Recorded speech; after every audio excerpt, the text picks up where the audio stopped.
अस्सलाम वालेकुम। बिस्मिल्लाहिर्रहमानिर्रहीम। जो आज का हमारा टॉपिक है वो है फ्राइड्स रूल। तो देखते हैं फ्राइड्स रूल क्या होता है। फ्राइड्स रूल एक ऐसा रूल है जिसके ज़रिए से हम छोटे बच्चों में मेडिसिन की डोज कैलकुलेट कर सकते हैं, तो एक अप्रोप्रिएट डोज उनको कैलकुलेट करके दे सकते हैं। ठीक है। फ्राइड्स रूल का जो फार्मूला है उसमें हमें एक एज रिक्वायर होती है जो कि मंथ्स में होना मस्ट है। ठीक है। ईयर्स वाली एज में एक्सेप्ट नहीं होती, इसमें मंथ में ही एज चलती है। ठीक है। Divide by 150 multiply adult dose. Adult dose से मुराद जो भी मेडिसिन हम ले रहे हैं एडल्ट उसको कितनी अमाउंट में लेते हैं, मतलब उनकी क्या डोज होती है। अब एक सिनेरियो दे रखा है, उसके मुताबिक हम समझते हैं, मतलब इसी के मुताबिक समझते हैं तो हम समझने में आसानी हो जाएगी।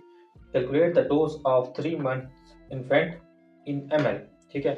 हमने डोज कैलकुलेट करनी है, एक छोटा सा बच्चा है 3 महीने का, और हमने डोज कैलकुलेट करनी है ml में। और अवेलेबल स्ट्रेंथ जो हमारे पास है एमोक्सिसिलिन की, वो कितनी है 125 मिलीग्राम पर 5 ml। तो हमारे पास जो गिवन डेटा है, एज इन मंथ्स दी गई है 3 मंथ। ठीक है।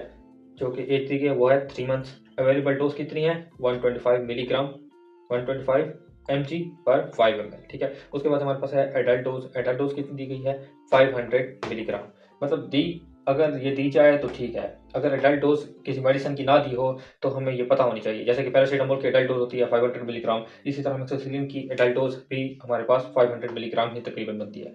ठीक है।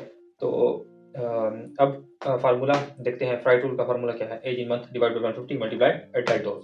अब हम वैल्यूज पुट कर देते हैं फार्मूला में।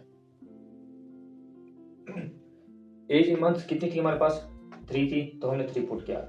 150 जैसा कि फार्मूले में था वो वैसे का वैसे पुट किया। उसके बाद हमारे पास एडल्ट डोज कितनी है एमोक्सिसिलिन की 500 मिलीग्राम, तो हमने 500 मिलीग्राम पुट कर दिया। ठीक है।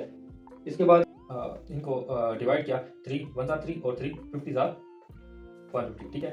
उसके बाद हमने इनको डिवाइड कर दिया आपस में, तो क्या कितने मिलीग्राम आ गए 10 मिलीग्राम हो गए।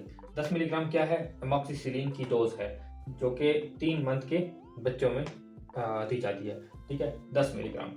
अब 10 मिलीग्राम को हमने ml में कन्वर्ट करना है। उसके लिए क्या है, हमारे पास एक फार्मूला है, रिक्वायर्ड वॉल्यूम इन ml, रिक्वायर्ड डोज इन मिलीग्राम, अवेलेबल डोज इन ml, अवेलेबल डोज इन mg। मतलब कि इस फार्मूले में देखें तो हमारे पास जो रिक्वायर्ड डोज है, रिक्वायर्ड डोज हमारे पास क्या है, ये है। हमें डोज कितनी रिक्वायर है 10 मिलीग्राम के लिए। 10 मिलीग्राम के लिए हमें ml में डोज रिक्वायर है। ठीक है। अब हम इसके ml कैसे फाइंड करेंगे, उसको फाइंड करने का तरीका ऐसे है कि रिक्वायर्ड डोज जो है वो देंगे, वो इधर पुट करेंगे, हमने पुट कर दी 10 मिलीग्राम, ये ठीक हो गया। उसके बाद हमारे पास अवेलेबल डोज जो कि हमें पहले से दी गई है, अवेलेबल डोज कौन सी है 125 मिलीग्राम।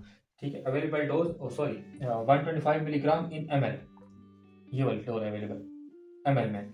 उसने पूछा है अवेलेबल डोज इन ml में कौन सी डोज हमें अब हमारे पास अवेलेबल है, वो है 5 ml। ठीक है। उसके बाद हमारे पास आता है कि अवेलेबल डोज इन मिलीग्राम। अवेलेबल डोज मिलीग्राम में कौन सी है, वो है 125 मिलीग्राम। ठीक है। अब इधर हमने 125 मिलीग्राम पुट कर दिया, इधर 5 ml पुट कर दिया, और रिक्वायर्ड डोज जो हमने फाइंड की 10 मिलीग्राम वो पुट कर दी। सारी पुटिंग्स करके 10 मल्टीप्लाई 5 कितना आ गया 50 आ गया। उसको 125 पे डिवाइड किया तो हमारे पास कितना आंसर आता है 0.4 ml। तो इसी के साथ ही हमारा टॉपिक एंड होता है। तो मजीद नई आने वाली वीडियोस के लिए चैनल को सब्सक्राइब कर लें और बेल आइकन पर प्रेस कर लें ताकि नई वीडियोस के नोटिफिकेशन आपको मिलते रहें। Thank you.